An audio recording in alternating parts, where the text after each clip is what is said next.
Les podcasts de Nouvelle Acropole France. Elena Petrovna Blavatsky, Science et spiritualité. Conférence de Fernand Schwartz, philosophe, écrivain, fondateur de Nouvelle Acropole en France, enregistré à Paris, Espace Le Moulin, en mai 2022. Je voudrais introduire ma conférence, vu que le sujet est assez particulier entre spiritualité et science, en nous rappelant rapidement comment était le monde ancien. Et ensuite, j'arriverai jusqu'à nos jours, ne vous inquiétez pas. Mais il nous faut faire un parcours dans le temps pour situer l'époque d'HPB, Elena Petrovna Blavatsky, HPB. Sinon, ça va être plus long que ma conférence. Le monde ancien, avant la modernité, n'était ni fixe ni statique. Il avait une vision de fluidité, des changements et des renaissances permanentes. Ces sociétés que nous croyons aujourd'hui primaires, simplistes, avaient une idée du monde très fluide, où l'impermanence est déployée dans une richesse de formes exceptionnelles. L'idée était de chercher un rapport entre tous ces éléments d'une manière harmonieuse. La question était de trouver l'équilibre, l'harmonie. Le but de leur science fut d'acquérir des connaissances afin d'harmoniser la vie humaine, de la rendre compréhensible et en harmonie avec la nature qu'ils découvraient. Il ne s'agissait ni d'utiliser la nature en excès, ni d'assujettir l'homme à la nature de façon totale. Ils voulaient savoir comment agissait la nature. Non pas pour la maîtriser ou la dominer, mais pour vivre en harmonie avec des systèmes de flux et reflux, dans une sorte de respiration. Ces idées, on peut les trouver dans le Tao chinois, dans la philosophie présocratique avec Héraclite, dans la pensée celte chez les Amérindiens, par exemple. Ces éléments, ces époques sont aujourd'hui révolues et ça a commencé notamment, discrètement mais réellement, à partir du XVIe siècle. Nous sommes encore loin, mais nous allons arriver. Au XVIe siècle se produisent des ruptures très importantes qui changent définitivement la vision de la réalité du monde. La séparation d'abord entre le clergé et la science, spiritualité et science, pour simplement je le rappelle, est clairement exprimée dans la découverte copernicienne, dans laquelle d'un coup il y a ce que le clergé pense, donc la Terre est au centre, etc. Et la découverte de Copernic sur l'héliocentrisme. C'est une première grande rupture. Ensuite vient une autre rupture qui s'enchaîne, un peu plus tard. Descartes va aller encore plus loin. Il va séparer le mental du corps. Il va dire que le corps est totalement étanche par rapport au mental, qui sont totalement séparés les uns des autres, l'un de l'autre. C'est qu'il n'y a pas d'interférence, il n'y a pas d'interrelation entre les deux. Parfois, on ne se rappelle pas de ce qu'il a dit, mais c'est très important pour la suite de ce que je vais essayer de vous expliquer. Et Bacon va donc ajouter à toutes ces ruptures l'idée de que puisque nous sommes les maîtres de la nature, que nous sommes au-dessus de la nature, nous pouvons la soumettre. Ensuite, au XVIIIe, il y a Newton qui va formaliser un nouveau paradigme, c'est-à-dire une nouvelle vision du monde auquel la modernité va adhérer complètement en Occident. C'est celui de l'idée d'un univers qui est une machine, qui fonctionne comme une horloge, parfaitement huilée. Et comme le monde, la nature est une machine, on peut savoir à l'avance ce qui va arriver. Donc tout est déterminé à l'avance, et donc il n'y a aucun problème. tout va bien. Nous sommes dans une machine, et l'homme, évidemment, est une machine.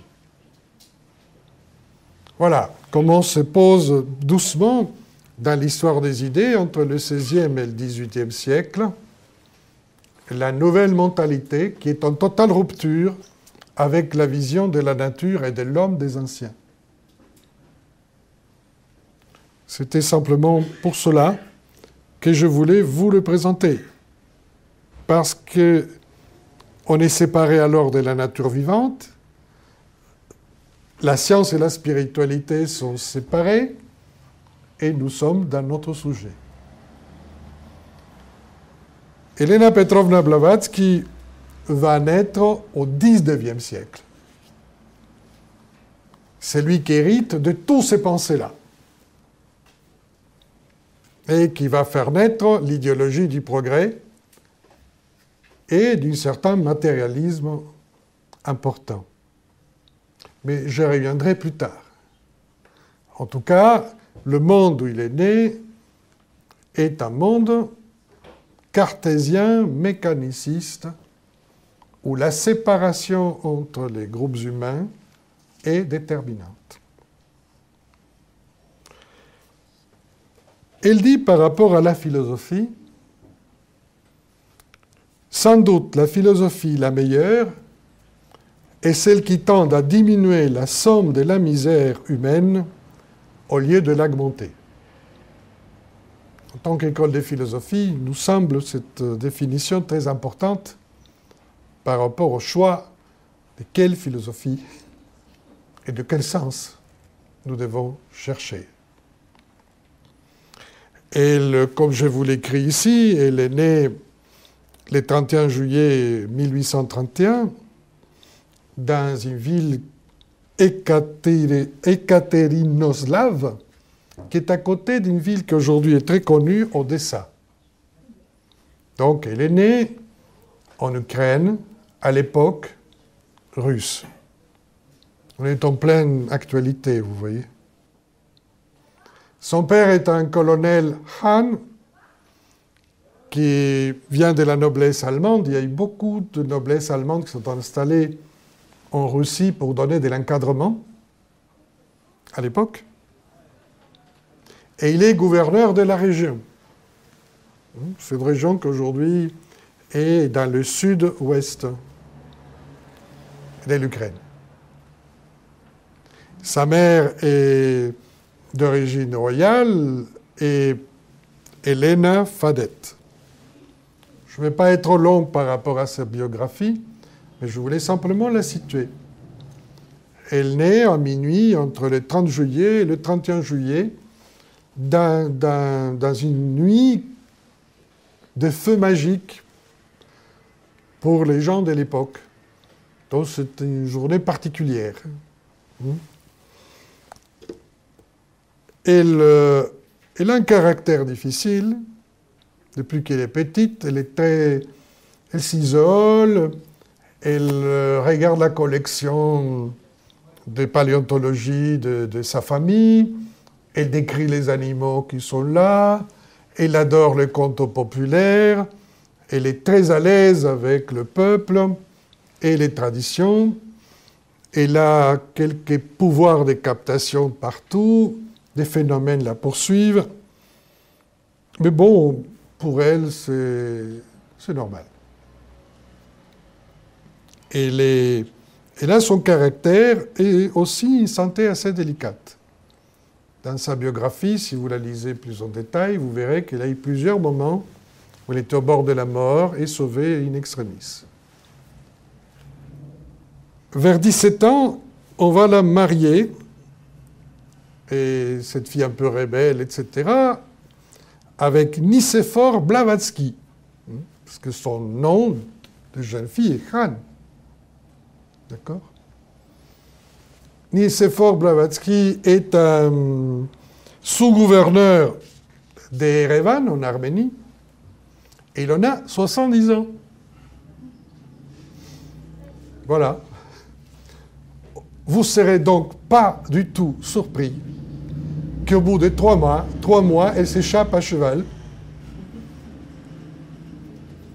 et s'embarque plus tard comme mousse, déguisé en mousse, dans un bateau pour arriver à Alexandrie. Oui, c'est quand même une jeune fille du caractère. Et qui aime l'aventure et qui n'a pas peur. Parce qu'il faut le faire. Venant d'une éducation de la noblesse, du tsar, etc. Bon, aujourd'hui, ça peut arriver, mais ce n'est pas non plus si courant que ça. À partir de là commence ce périple de voyage. Et il va être introduit par un maître copte aux hiéroglyphes, aux dieux égyptiens. Et à 20 ans, elle rencontre son père à Londres. Et en se promenant par Hyde Park, il va reconnaître quelqu'un qu'elle avait vu depuis qu'elle était petite en image, qu'elle avait cru était un lutin qui la protégeait, parce que chaque fois qu'il y avait un problème, cette figure arrivait. Et finalement, il reconnaît son maître indien. C'est quelqu'un de l'Inde du Nord, un personnage très haut, très distingué, qui lui explique qu'il aura besoin d'elle pour une mission, mais qu'avant, elle doit parfaire ses connaissances, sa qualification, sa maîtrise des phénomènes, etc. Et il lui donne à peu près 10 ans pour ça. De ces 10 ans, on connaît très peu. On sait simplement qu'elle a vécu dans plusieurs pays et que grâce à un chaman sibérien, paradoxalement, elle peut rentrer au Tibet et va être introduite dans certaines sagesses, connaissances et pratiques. Voilà, rapidement pour savoir et comprendre. À 30 ans, elle a beaucoup changé, elle maîtrise beaucoup plus ses pouvoirs parapsychologiques et elle-même. Elle retourne en Russie, elle revoit sa famille, et comme ça faisait plus de 10 ans que son mariage n'était pas accompli, selon la loi russe, elle est défait de cette obligation. Mais elle va garder, par égard de son mari, son nom. Voilà.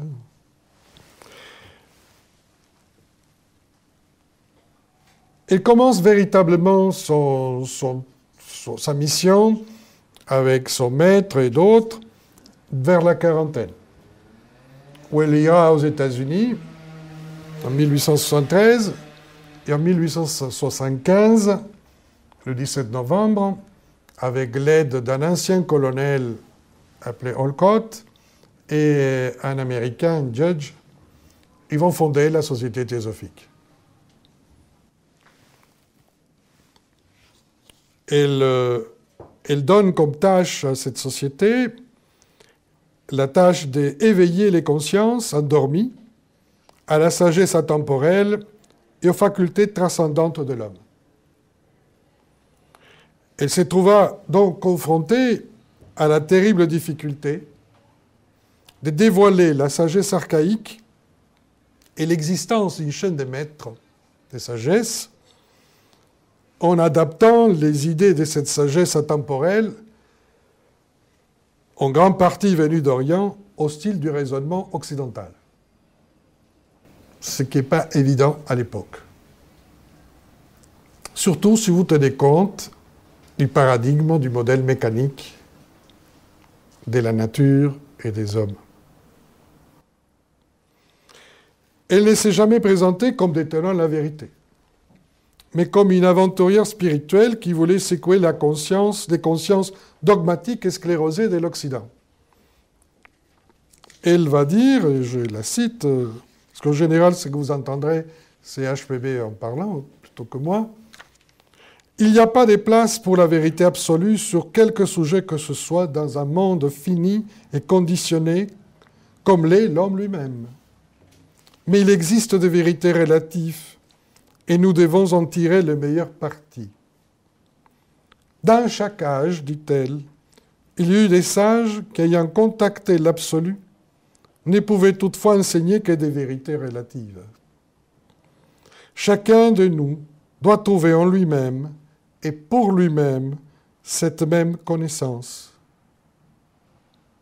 Le défi est grand.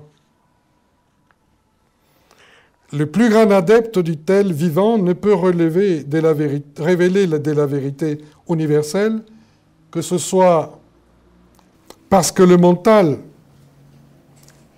qui l'influence est toujours limité. Donc il faut adapter l'enseignement à celui qui vous écoute. Donc il ne pourra jamais donner tout. Ce qui est très important à comprendre. Nous disons développer en vous la connaissance intérieure. Sans cette perception, dit-elle, l'homme restera toujours aveugle. En clair, dans le dernier quart du XIXe siècle, HPB s'opposa à la pensée mécaniciste dogmatique de son époque concernant la vision de l'univers et de l'homme. Il proposa les clés d'un savoir archaïque et atemporel pour dévoiler la nature et annonça un nouveau cycle pour la science. Nous arrivons doucement. Dans son ouvrage majeur, La doctrine secrète, qu'il a fini d'écrire en 1888, c'est-à-dire 3 ans avant sa mort, elle propose un changement de paradigme vers une nouvelle conception de la réalité à travers, dit-elle, l'élaboration d'une synthèse de la science, de la religion et de la philosophie. Et propose la possibilité d'établir une synthèse sur ces 3 aspects. Bien entendu, la science, la religion et la philosophie de son époque ne sont pas prêtes pour un échange fructueux. La science, à cause de son positivisme et sa vision mécanique. Les religions dominantes en Occident par leur dogmatisme et exclusivisme. La philosophie académique par sa vision rationaliste et positiviste. Donc vraiment, ce n'était pas l'environnement idéal, mais c'était le bon moment pour secouer un peu les choses. Nous sommes loin alors de la phrase d'Einstein qui dit « Je maintiens que le sentiment religieux cosmique est le plus puissant et plus noble moteur pour la recherche scientifique. » On entend par sentiment religieux cosmique l'enthousiasme et l'étonnement devant les lois de l'univers. Ce n'est pas une religion avec son clergé, n'est-ce pas? Et je le sais parce que j'ai des amis scientifiques que j'ai, dont un très précieux comme Trix Antoine, et il est toujours émerveillé de ce qu'il voit grâce à ses télescopes. Et ça le motive à avancer dans ses recherches. Et j'ai entendu la même chose de beaucoup d'autres, parce que c'est un sentiment supérieur d'éveil profond. HPB va expliquer, malgré son époque, qu'entre 1888 et 1897, les découvertes inattendues allaient déchirer une partie du voile du mystère de la nature. Elle l'écrit dans les années 80, 1880, bien sûr. Évidemment, les physiciens de l'époque n'étaient pas d'accord. Il y a un symposium en 1893 à Londres très important où les physiciens du monde déclarent que toutes les découvertes nécessaires pour comprendre l'univers et la nature sont déjà faites. Et ils se demandent de quoi vont s'occuper les prochains scientifiques et s'ils ne vont pas s'ennuyer finalement. 1893. Je pense qu'il est important pour nous, au XXIe siècle, de comprendre dans quel état, quelle était la mentalité de l'époque et de quelle manière la science s'est rassurée sur ses connaissances et ses savoirs définitifs. Mais les choses ne se sont pas passées ainsi. Et heureusement, les scientifiques ont eu beaucoup de choses à investiguer et à découvrir ensuite. En 1888, Crookes découvre ce qu'on peut appeler un quatrième état de la matière. Il installe un tube vide, et il envoie des décharges d'énergie, des particules, qui vont d'un côté à l'autre. Et ils vont l'éclairer, ce tube. C'est un peu comme nos tubes ici qui nous éclairent.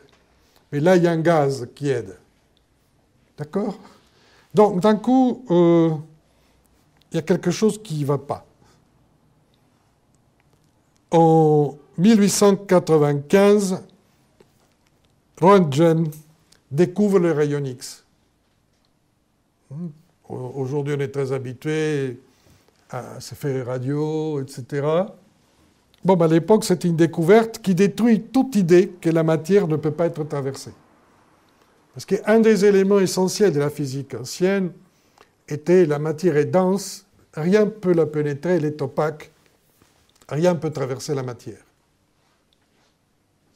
Une partie du dogme est remise en question. En 1897, l'année donc par l'HPB, Thomson découvre l'électron. Et la découverte de l'électron est une révolution. L'atome est divisible, contrairement à ce que pensait la physique ancienne, que c'était quelque chose de monolithique et qu'on ne pouvait pas diviser. C'est d'ailleurs le nom du mot atome, sans division. Atome veut dire sans division, mais il se trouve qu'il est divisible. En 1900, Max Planck découvre que la matière irradie des ondes électromagnétiques et que la matière est onde et corpuscule à la fois. C'est la fin. C'est la naissance de la physique quantique. Et en 1905 apparaît la théorie restreinte relative d'Einstein avec la fameuse formule que vous connaissez tous, je pense, avec l'équation de que l'énergie est égale à la masse multiplier la vitesse de la lumière au carré. C'est-à-dire en clair que l'énergie et la matière peuvent se convertir l'une dans l'autre. Bon, là c'est fini. L'ancien monde moderne, mécaniciste, positiviste vient de s'ébranler.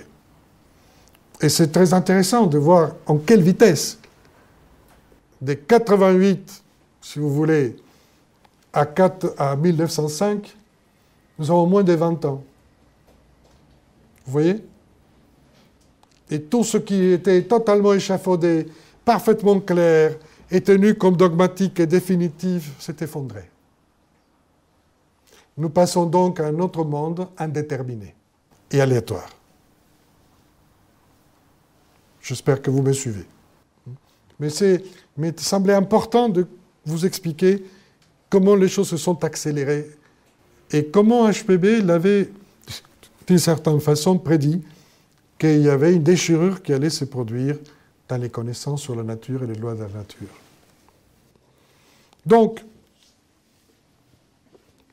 ces découvertes qui vont changer le paradigme de la science physique vont se retrouver aussi dans des textes du livre du Xian, qui est un très vieux texte dont s'inspirait HPB pour écrire la doctrine secrète. C'est son ouvrage majeur. Il y a 3 éléments que j'ai retenus, mais il y en a d'autres, mais qui sont plus simples. L'atome est divisible. Les atomes sont en permanent mouvement, ou disons, tout est en mouvement permanent dans la nature et l'univers. Et troisièmement, la matière et l'énergie sont convertibles. Mais HPB n'a pas prétendu, à aucun moment, que la spiritualité allait être expliquée par la science. Je voudrais quand même faire là-dessus une petite parenthèse pour qu'on se comprenne. Sinon, il peut y avoir des erreurs. Ni que la science allait expliquer la spiritualité, puisqu'il s'agit de deux voies d'approche des réalités distinctes. Ce sont deux chemins, deux méthodes d'approche différentes de la réalité. Par contre, ces approches peuvent converger, comme elle le prétend, dans des visions complémentaires, ou communes dans certaines conditions. Il n'y a pas de raison que par des voies différentes, on n'arrive pas à des constats complémentaires ou analogues, mais ce sont deux voies différentes, j'insiste. Pour ceci, je vais utiliser un concept qui date des années 80 du XXe siècle, 1980. C'est le professeur Jean Hamburger qui va établir le concept dit des césures. Césures. Et il va prendre ceci des postiches d'un alexandrin. C'est une poésie, hein? Un alexandrin fait 12 syllabes, etc. Bon, il y a un moment, il y a deux vers dans l'alexandrin. Et il faut une rupture entre le premier et le deuxième vers de la poésie. OK? Et on l'appelle césure. Voilà. Parce qu'il change, l'alexandrin change de sens. Va ailleurs. Tout en restant partie de la même poésie. Et ce qui va expliquer Hamburger, c'est que finalement, on peut étudier un seul sujet ou objet par des méthodes différentes et chacun arrivera à une représentation de l'objet ou du sujet. Mais ces représentations ne seront jamais parfaitement superposables, expliquant justement le phénomène des césures. C'est-à-dire, ils étudient la même chose, et théoriquement ils voient la même chose, mais leur représentation n'est pas la même. Donc il y a des écarts qui rendent l'objet pas totalement précis et la compréhension pas totalement complète. En clair, par les phénomènes des césures, nous pouvons comprendre qu'il y a plusieurs méthodes d'approche d'un sujet et qu'on pourra les approcher, mais jamais les superposer. Ça va? Et ça, c'est très important par rapport au dialogue entre spiritualité et science. Puisqu'il s'agit bien de ça, deux méthodes distinctes qui travaillent selon le critère de la césure. Donc, le constat de la césure d'une même réalité peut être vu de différentes manières et donne naissance aussi, ou se rapproche, du concept de l'aléatoire ou de l'indéterminé.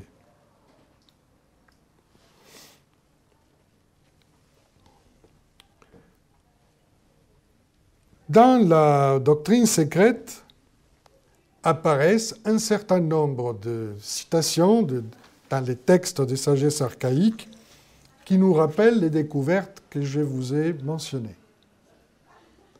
Et je vais essayer de vous les expliquer, je vais vous les citer pour qu'on puisse se rendre compte. La première chose qu'il faut clarifier aussi, c'est une définition très profonde que HPV va donner, et ensuite Hinala Hadassah, un président de la Société théosophique entre les années 40-50, qui disent qu'elle est la sagesse qui résulte de l'étude de l'évolution, de la vie et de la forme.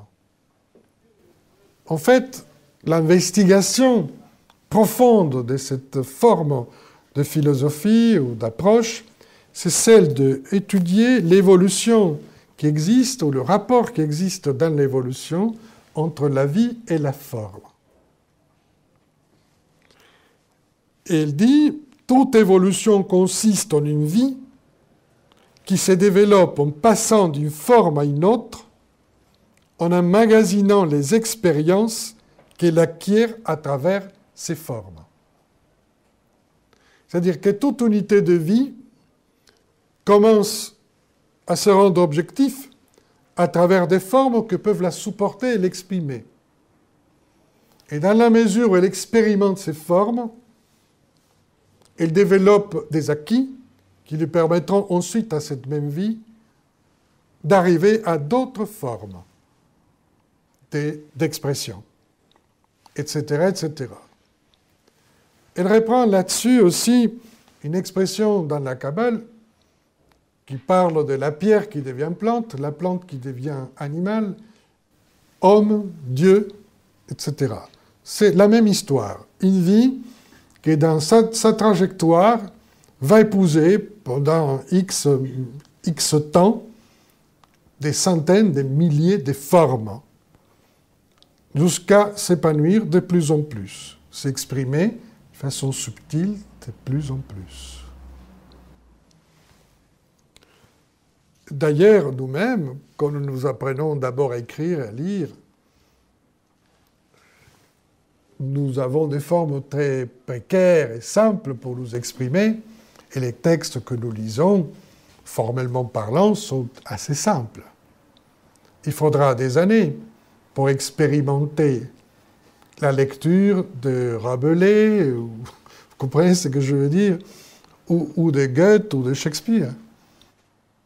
Et il faut qu'on rentre dans ces formes. Il faut que notre vie les épouse, qu'on ait des expériences et une sensibilité éveillée qui nous permettent de nous émouvoir, nous faire rêver de ce qu'on est en train de lire et comprendre. Donc ce n'est pas aussi loin, ce que je suis en train de vous dire. C'est un processus que nous vivons constamment. Et dans la doctrine, elle dit, tout le monde, tous les hommes, animaux, plantes et minéraux, tous les atomes et molécules en un mot, tout ce qui existe, est immergé dans un immense océan de vie. C'est un peu comme la soupe quantique, pour que vous compreniez un peu, incapable de croître ou diminuer. Et il est dit, il existe une unité primordiale invisible, d'où tout surgit. Et cette unité au point, parce qu'il va parler toujours de point, unité, est un peu comme l'histoire du Big Bang, c'est-à-dire que d'une unité très, très petite, un point, tout va se développer. Les commentaires de la doctrine secrète appellent cette unité primordiale esprit, associée à l'espace primordial, qui s'exprime à travers trois aspects, cet esprit ou unité. La matière, la vie et la conscience. Voilà les trois caractéristiques. Elle intègre cet enseignement intègre dans la notion la plus élevée de l'esprit la substance, la vie et la conscience. Cette unité, lorsqu'elle se met en action, libère une force que les textes appellent volonté. Et elle évolue et relie les trois aspects de la matière, vie et conscience.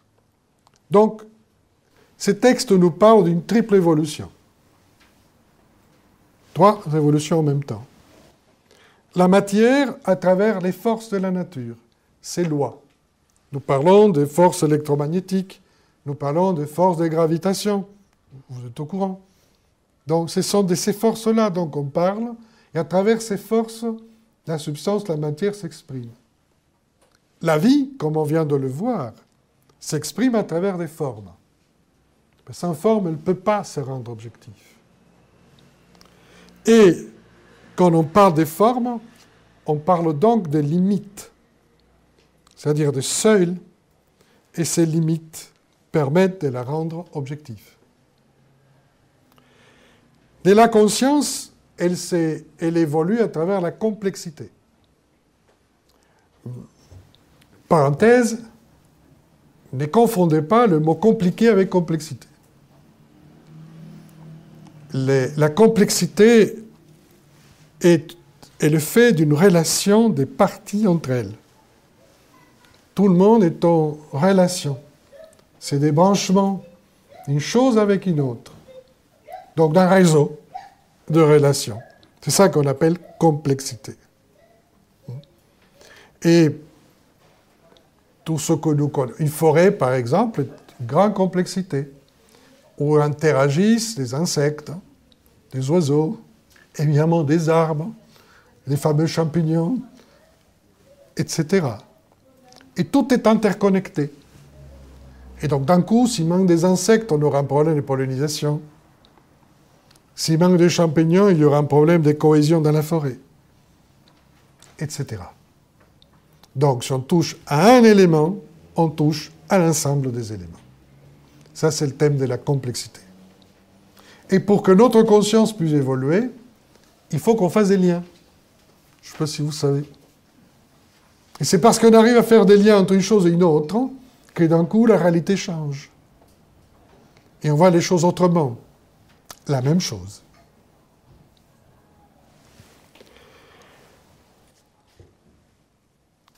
Donc, j'avais parlé, par rapport aux découvertes de la science, de la fin du 19e et début du 20e, des atomes qui sont divisibles, avec la découverte de l'électron et tout ce qui est venu après. Qu'est-ce que dit le livre du Diane? L'atome est divisible et doit se composer des particules ou des sous-atomes. Toute science occulte repose sur la doctrine de la nature illusoire de la matière et sur l'infinie divisibilité de l'atome.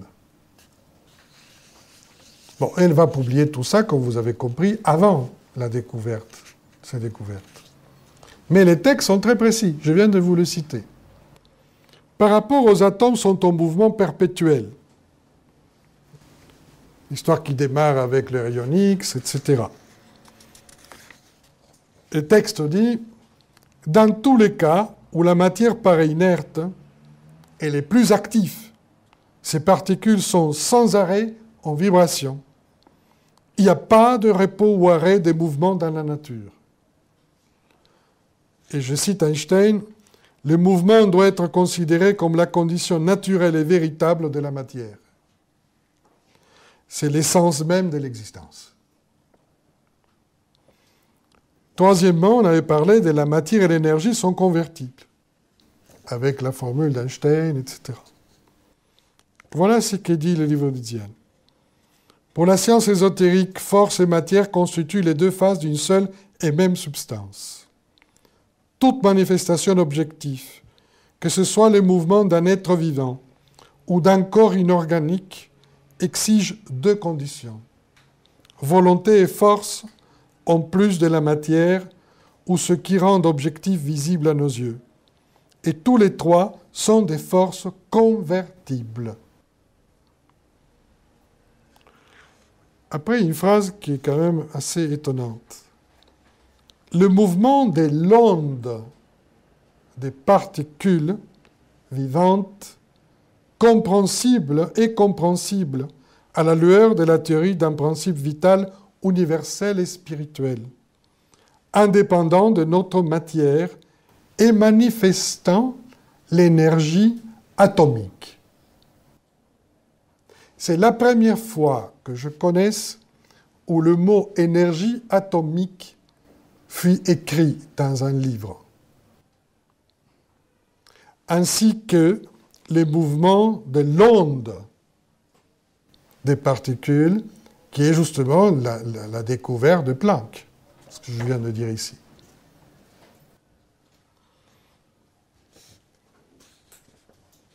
Le livre de Diane dit « L'univers est mu et guidé de l'intérieur vers l'extérieur.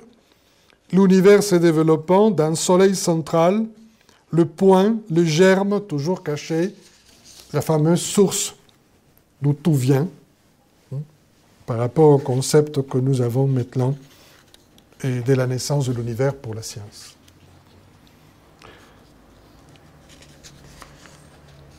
Je ne suis pas loin. Je me permets de rappeler une phrase connue de Rabelais. « Science sans conscience ruine de l'âme »,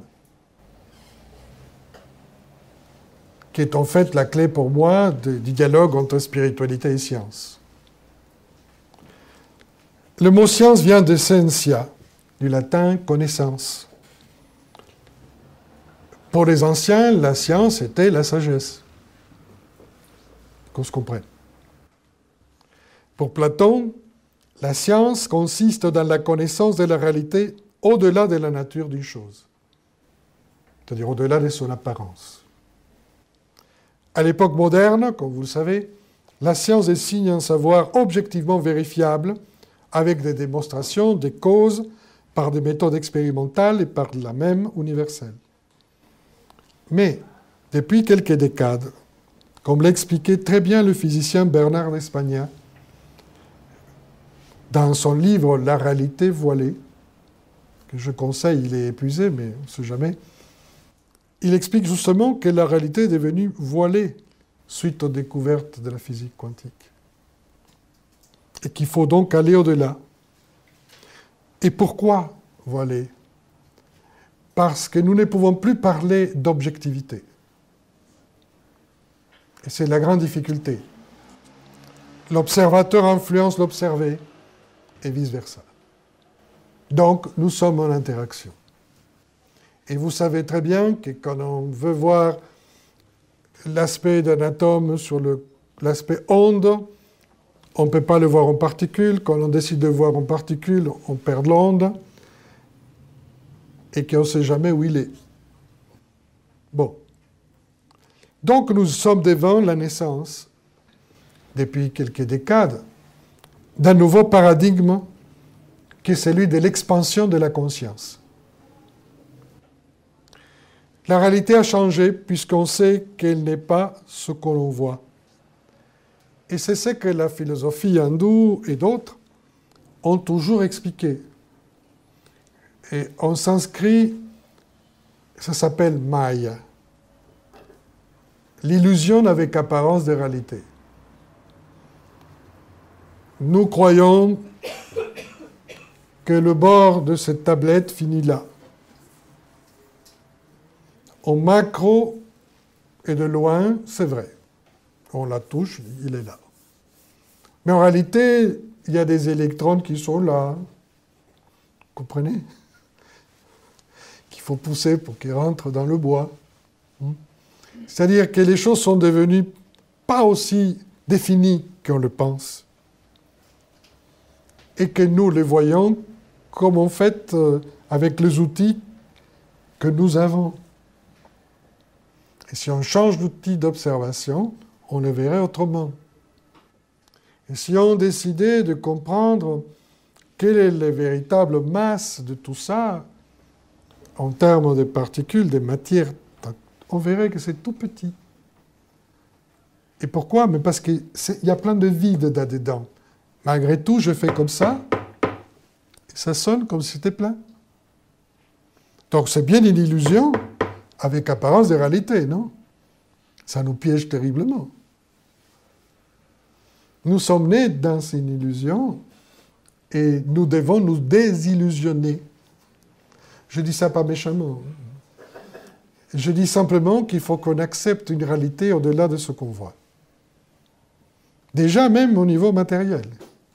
Alors vous imaginez par rapport aux gens, par rapport aux choses, par rapport à la vie, c'est pas simple de percer au-delà des apparences.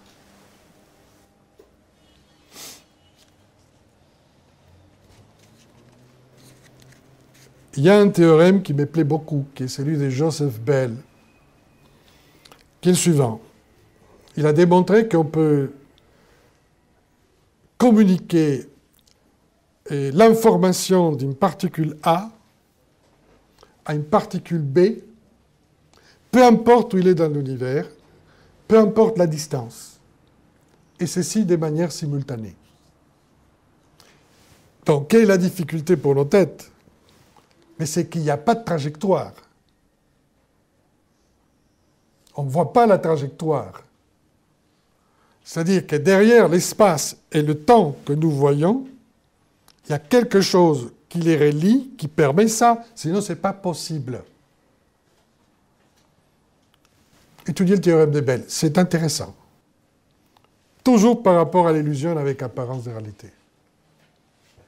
Nous avons nos critères, mais ils sont des critères dans un monde très limité. Très limité.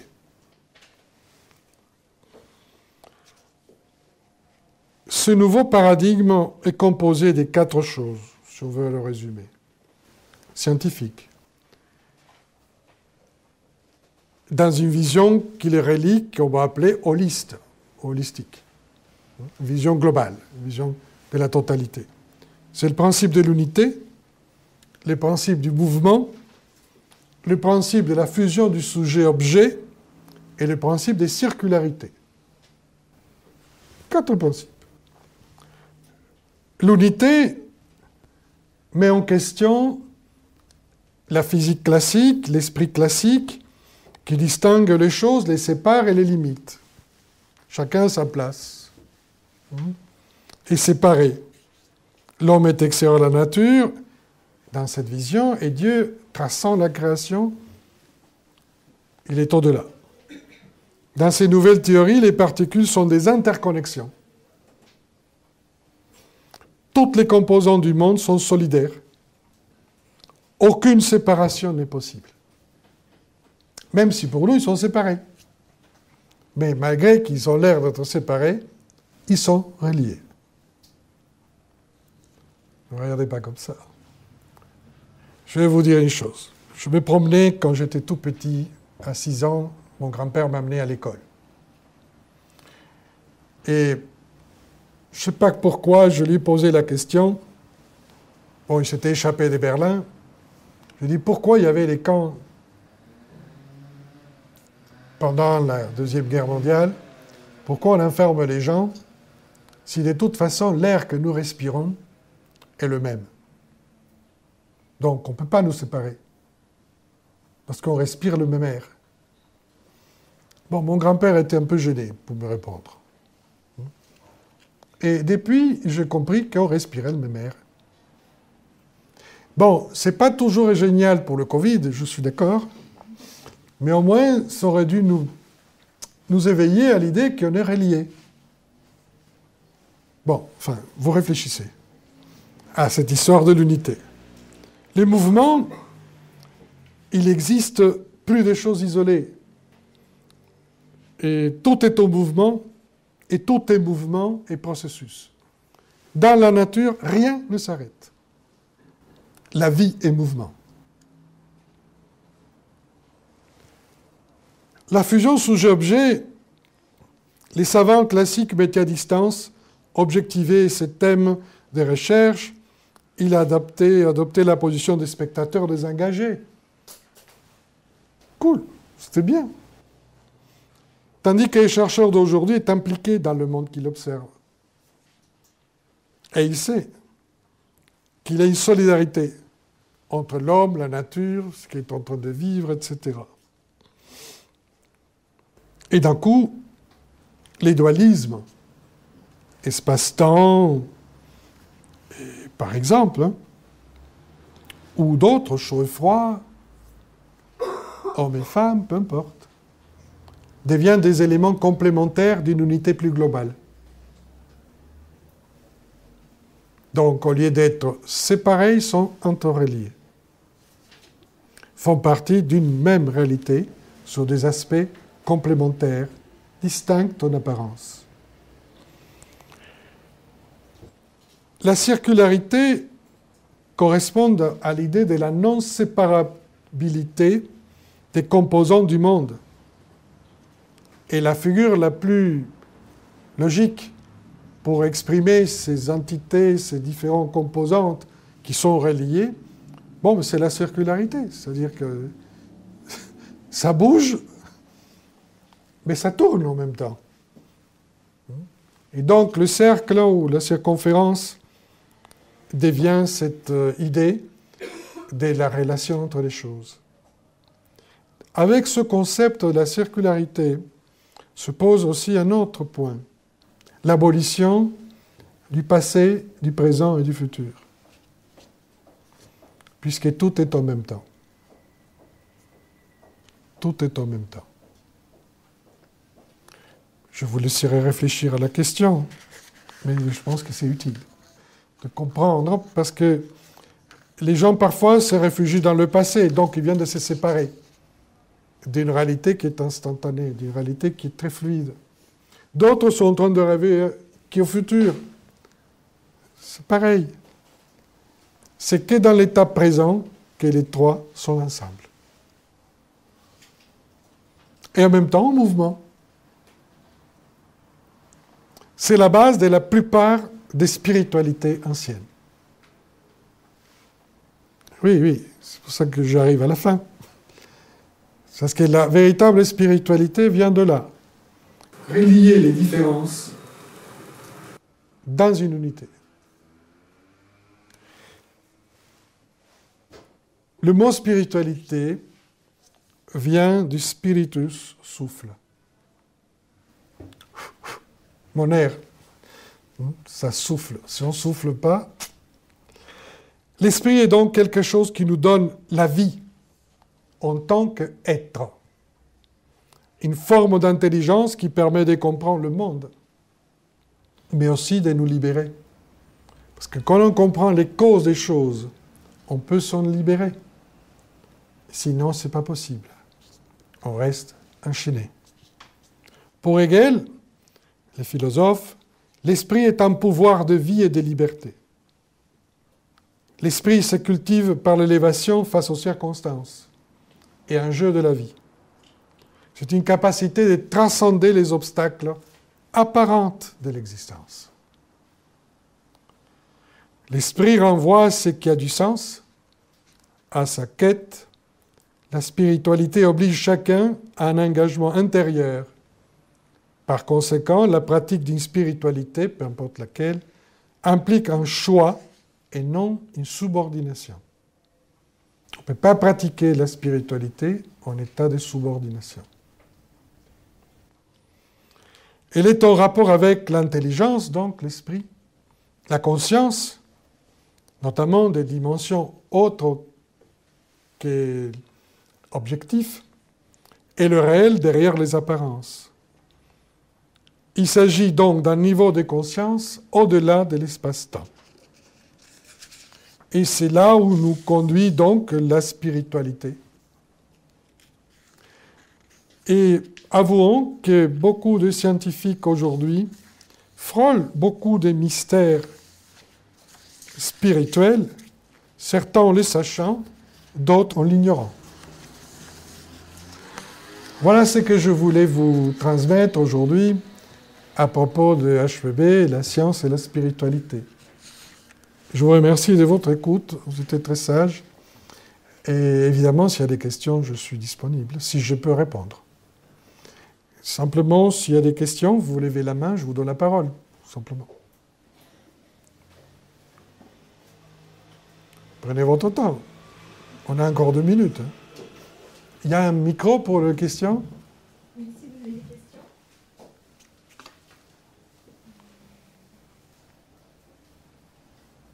C'était si clair que ça ? Ou totalement obscur ? Il n'y a pas des mauvaises questions, il y a des mauvaises réponses, ok ? Voilà, monsieur veut poser une question. Oui, bonsoir, merci beaucoup pour cette conférence, c'était très intéressant. Et sur la fin, vous avez défini un peu ce qu'était la spiritualité. Et je ne suis pas sûr que vous ayez expliqué ce qu'était la science en tant que définition si, je l'ai fait. Contemporaine. Alors c'est moi qui ai mal... Non, je l'ai fait. Scientia, connaissance. J'avais expliqué qu'il venait de scientia, du latin, connaissance. Ensuite, j'expliquais que pour les anciens, la science était la sagesse, que pour Platon, c'était de voir au-delà de la réalité, apprendre à voir au-delà de la réalité immédiate. Ensuite, j'expliquais que dans la modernité, c'est devenu une investigation à partir de l'expérimentation et la répétition de résultats à partir d'une expérimentation qui cherchait à établir les causes et que les résultats étaient objectivement toujours universels. Voilà ce que je dis, en quelques mots. Mais bon, voilà. Et après, je dis que le problème, c'est que avec la question de l'observateur qui influe sur la chose observée et la chose observée qui influe sur l'observateur, le principe de neutralité, d'objectivité, etc., étant remis en question, ça nous oblige à changer le paradigme. Merci. Je vous en prie. Oui, comme ça, je pense que ça a aidé tout le monde.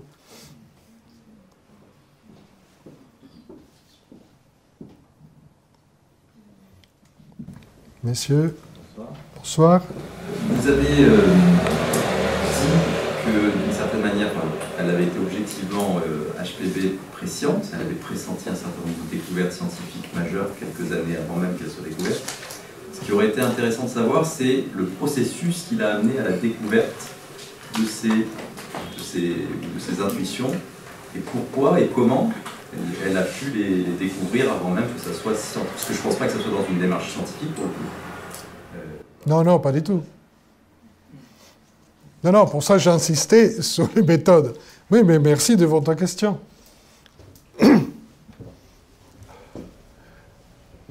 Bon, ça va me permettre de développer alors. Merci.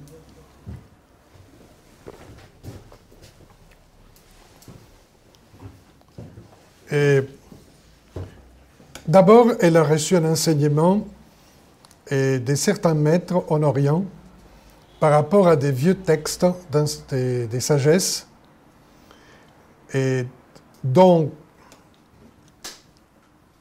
celui que j'ai mentionné, les livres du Dzyan, qui est très archaïque et qui apparemment était dans des bibliothèques tibétaines.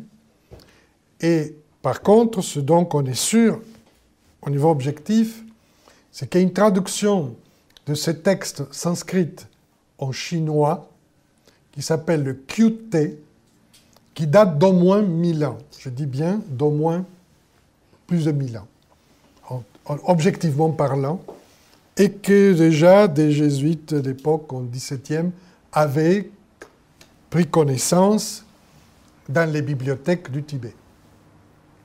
Voilà. Dans ces textes apparaissent les phrases que je vous ai citées. Une bonne partie des phrases que j'ai citées vient de ces textes qu'elle mentionne dans son ouvrage « La doctrine secrète ». Pour qu'on comprenne, entre guillemets, la bibliographie. Et donc, elle va se servir de ces textes, plus d'autres, beaucoup plus connus, tels que Platon ou le Tao Te Ching ou d'autres versions différentes des livres de sagesse, pour expliquer qu'il y a une connaissance archaïque qui date de beaucoup de millénaires et qui porte des connaissances qui sont utiles à l'homme pour comprendre le cosmos, la nature et lui-même. Et il va faire donc, à partir de ces extraits, des commentaires d'explications. Et c'est dans les explications qu'elle va donner, où elle va parler de l'onde des particules, et qu'elle va parler de l'énergie atomique, etc., etc. C'est-à-dire, c'est en travaillant ces textes que ces maîtres l'ont transmis, qu'elle va, en faisant de l'herméneutique ou de l'interprétation des textes, qu'elle va développer ses connaissances. Je résume, bien sûr. Et l'intérêt, c'est qu'elle va utiliser 2000 ouvrages bibliographiques pour étayer ce qu'elle dit. C'est-à-dire, à part sa propre expérience, elle va essayer toujours de donner des briefs de la connaissance archaïque en Amérique, en Chine, en Afrique, en Europe, etc., pour dire, voilà, il y a des morceaux perdus, mais voilà un petit morceau qui va avec cette phrase. Ce qu'elle veut, c'est remettre au goût du jour une sagesse archaïque et qu'elle puisse, interpeller les consciences de l'homme occidental. Voilà. En plus, je pense que ce qu'il faut comprendre par rapport à la méthode, entre guillemets, c'est que c'est un peu comme une pratique, je dis toujours entre guillemets parce que je ne sais pas bien comment l'expliquer, des yogas ou des grandes méditations. Elle était soumise à des rudes épreuves pour pouvoir passer certains plans de conscience et contacter certains niveaux de conscience pour pouvoir ensuite comprendre ces phrases.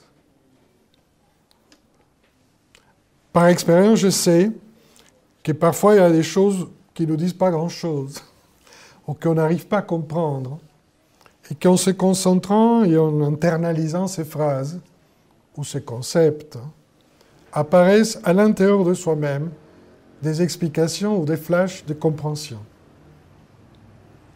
Et je pense que ça a dû vous arriver à tous à un moment donné, que d'un coup vous dites « Ah, j'ai compris ». Et ça se passait à l'intérieur. Donc la voix qui est utilisée est une voix de l'homme intérieur, si j'ose dire.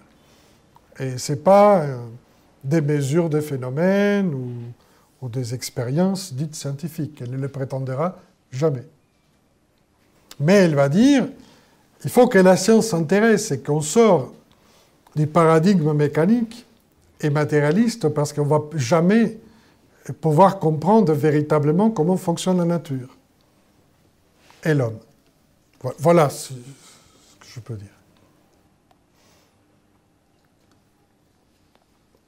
Il va introduire des textes très importants pour le travail intérieur, comme celui de La Voix du silence, qui est un tout petit livre, et qu'elle va apprendre par cœur d'une bibliothèque tibétaine, et qui explique un peu la méthode qu'a l'être humain pour entendre le silence, sortir du brouhaha. Pour ça, on parle de voix du silence. Et c'est un peu comme pour la science, la notion de vide. Et au départ, on pensait que le vide n'avait rien. Et aujourd'hui, nous savons que le vide a l'énergie et tout le potentiel qui doit se manifester. Ce serait un peu cette même idée par rapport au silence. Je vous laisserai consulter. En tout cas, dans nos cours de philosophie, c'est un texte que nous travaillons. Si quelqu'un veut oser. Troisième question. Bonsoir, merci pour la conférence. En fait, j'ai une question concernant la spiritualité. Spiritualité Par rapport au concept de l'atome divisible.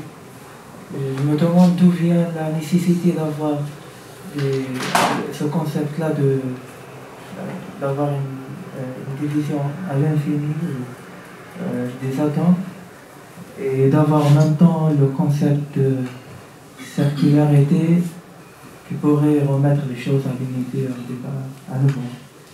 Est-ce qu'il y a un besoin d'avoir ce concept divisible? C'est la nature apparemment qui a besoin.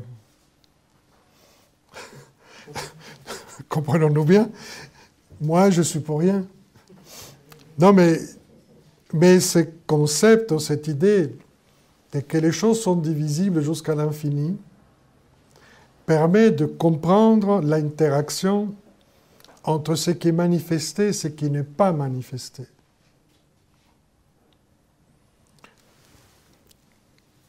Dans notre imaginaire, si nous voyons qu'on coupe, imaginons qu'on coupe, il y a un moment que ce qu'on va couper est presque rien, n'est-ce pas?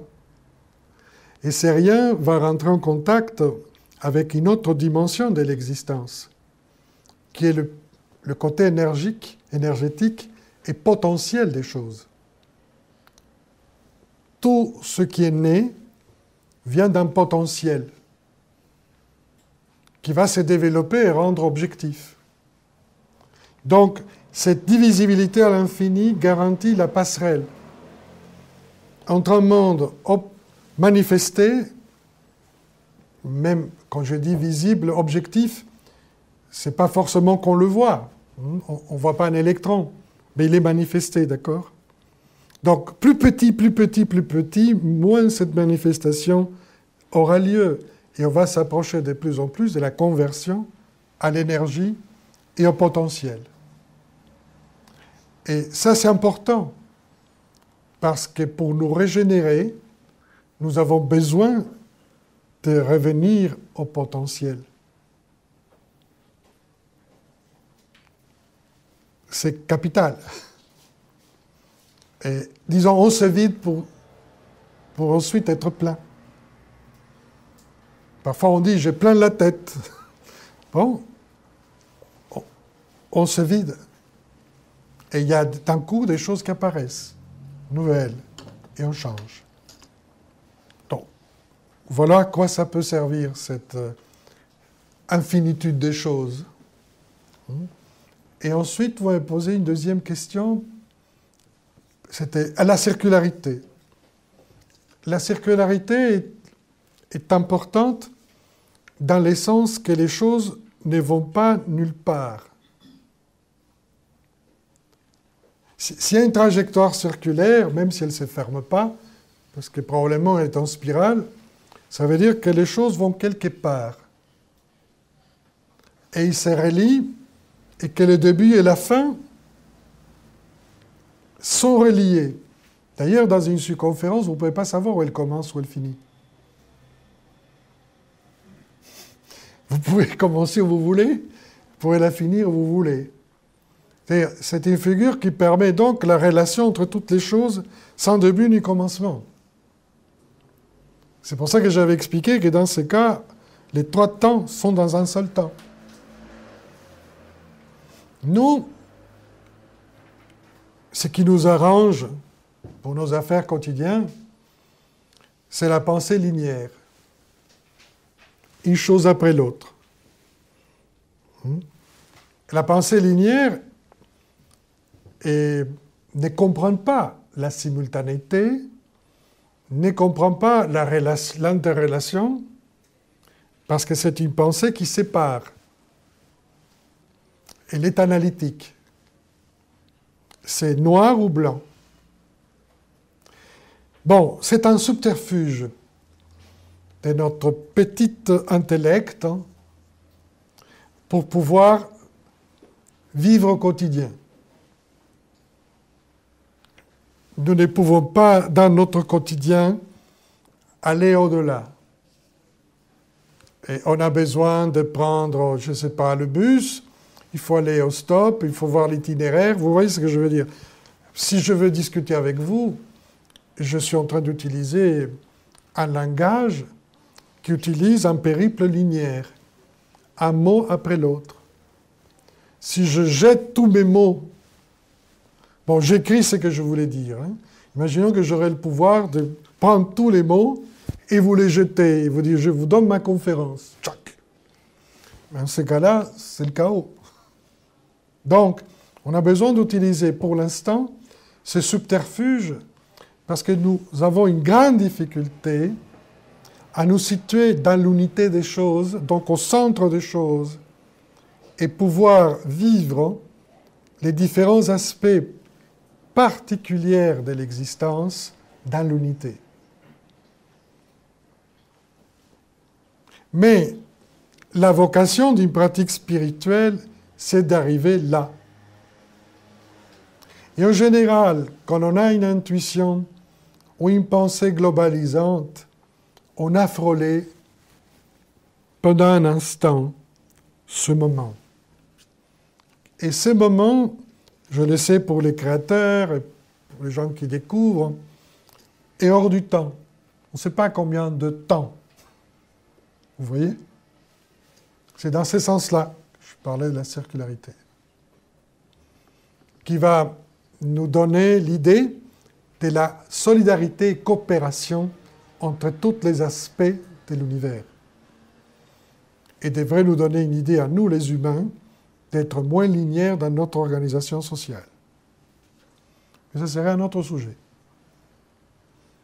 Vous êtes peu bavard, hein, c'est bien? Ou pas? Bon, en tout cas, qu'est-ce que je peux vous dire de plus?